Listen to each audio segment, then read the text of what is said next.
The topic I am presenting is virtual memory, paging and segmentation. What is virtual memory? In computing, virtual memory is a memory management system by which the machine or operating system fools processes running on the machine into thinking that they have a lot more memory to work with than the capacity of RAM would indicate. It does this by storing the most recently used items into RAM and storing the lesser used items into the slower disk memory and interchanging data between the two whenever a disk access is made. A good example of this is keeping your quickly and most recently used programs in RAM while using the less used ones on the hard drive, and that gives you much more memory to work with. Real memory is your main memory. Virtual memory is the memory on disk, which allows for effective multiprogramming and relieves the user of tight constraints of main memory. This would be the example of the hard drive that is the virtual memory. Why use it? It has a low cost and high performance, such as the RAM chips. Uses main memory as a cache for the disk. Simplifies memory management for your computer, provides protection through process isolation, and gives an illusion of large main memory. It has a low cost. This is because computers these days have very large hard drives, and that can be used as extra memory on top of the RAM that comes with them. It provides a big benefit at the reasonably low cost because RAM is much more expensive per gigabyte than hard drive space. Using your main memory as a cache. The address space of a process can exceed the physical memory size. The sum of the address spaces of multiple processes can also exceed physical memory. This is also because it stays on the hard drive instead of staying on the RAM and can be swapped out at any point in time. Multiple processes also reside in the main memory.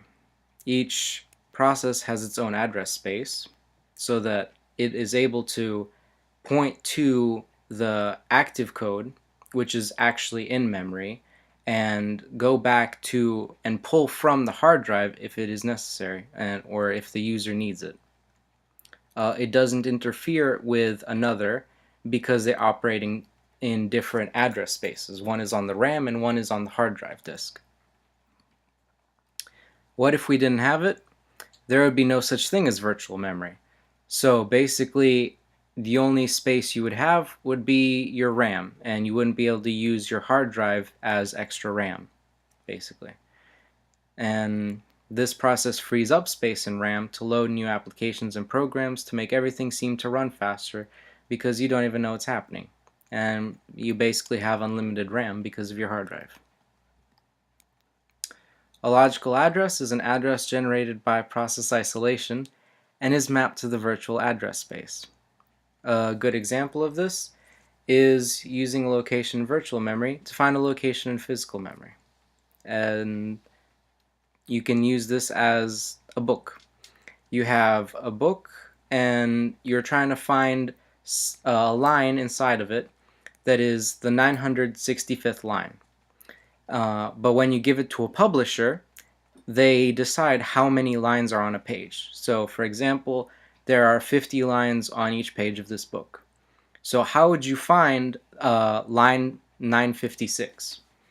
And line 956 is an example of your virtual memory.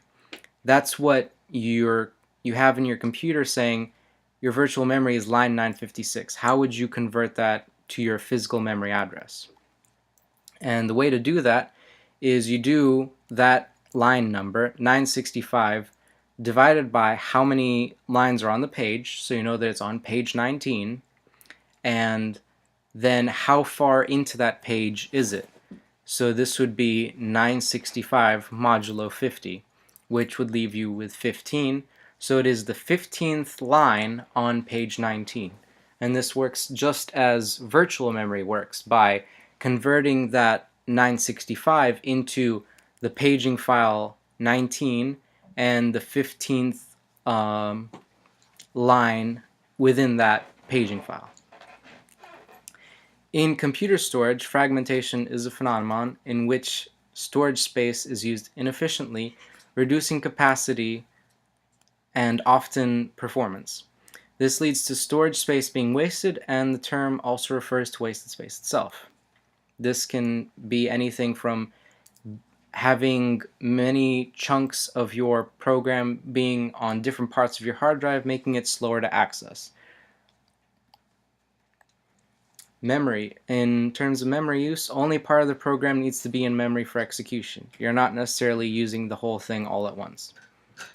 And the demand on memory may change in runtime. You may be using only the first, like for example, if it is a video game, you might only be loading level 1 out of the entire program. You don't need the whole thing at once. So the separation of user logical memory from physical memory is that you have a very large virtual memory, the hard drive, and so you want to efficiently use your physical memory because you have much less of it. And so one implementation of this is demand paging, to only bring in a page when it is demanded through data or instruction references. The principle of locality is that the program and data references within a process tend to cluster. Only a few pieces of a process will be needed over a short period of time. Like, for example, many programs have one certain method that runs multiple times, but you may not get to other parts of it, and they may only be used once before you are done with the program. You also need support for virtual memory, so your hardware has to support both paging and segmentation.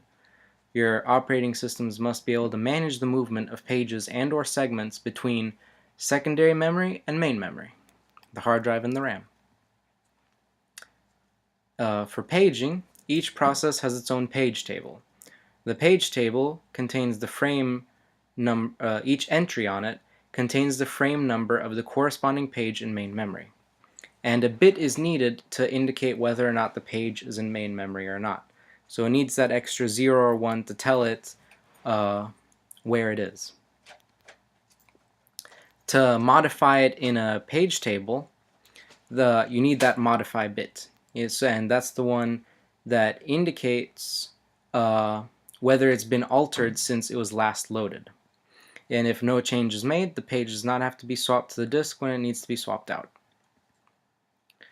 And with the page tables, the entire page table may take up too much main memory, like a huge Excel file.